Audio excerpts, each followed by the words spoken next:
ఆయి cinema release అయి నిన్న ఆదివారంతో 18 రోజులు కంప్లీట్ అయింది. ఈ 18 రోజుల గ్రాస్ కలెక్షన్స్ చూస్తే తెలంగాణలో ఈ సినిమా 6 కోట్లు గ్రాస్ కలెక్ట్ చేస్తే, రాయలసీమ నుంచి 2 కోట్లు, మిగిలిన ఆంధ్ర నుంచి మరో 6 కోట్లు, అలా టోటల్గా తెలుగు రాష్ట్రాల్లో 18 రోజుల్లో ఆయి సినిమా 14 కోట్లు గ్రాస్ కలెక్ట్ చేసింది.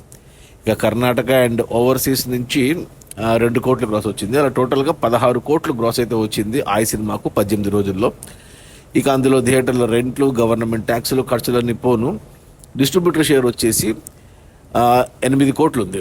ఈ సినిమా బడ్జెట్ 8 కోట్లు అయితే డిస్ట్రిబ్యూటర్లకి, థియేటర్లకి ఓన్ రిలీజ్లోనే 3 కోట్లకు అమ్మారు. 3 కోట్లు వెనక్కి వచ్చి మరో 5 కోట్ల లాభాలతో cinema double blockbuster hit అయింది. అది మన నార్నేని నితిన్, నయన్ సారిక, రాజ్ కుమార్ కసిరెడ్డి, అంకిత్ కొయ్యాల ఆయి సినిమా. డైరెక్టెడ్ బై అంజీకే మణిపుత్ర అనుకుంటా, produced by SKN and Bunny Vasu. Gita arts 2 బ్యానర్లు, అల్లు అరవింద్ సమర్పణలో వచ్చిన ఈ సినిమా చిన్న సినిమా ఆగస్టులో పెద్ద హిట్ అయింది. గోదావరి జిల్లాల బ్యాక్డ్రాప్లో సినిమా నేను కూడా చూశాను, నాకు కూడా నచ్చింది. అది 18 రోజుల్లో వచ్చేసి 16 కోట్ల గ్రాసు. అందులో డిస్ట్రిబ్యూటర్ షేర్ వచ్చేసి 8 కోట్లు.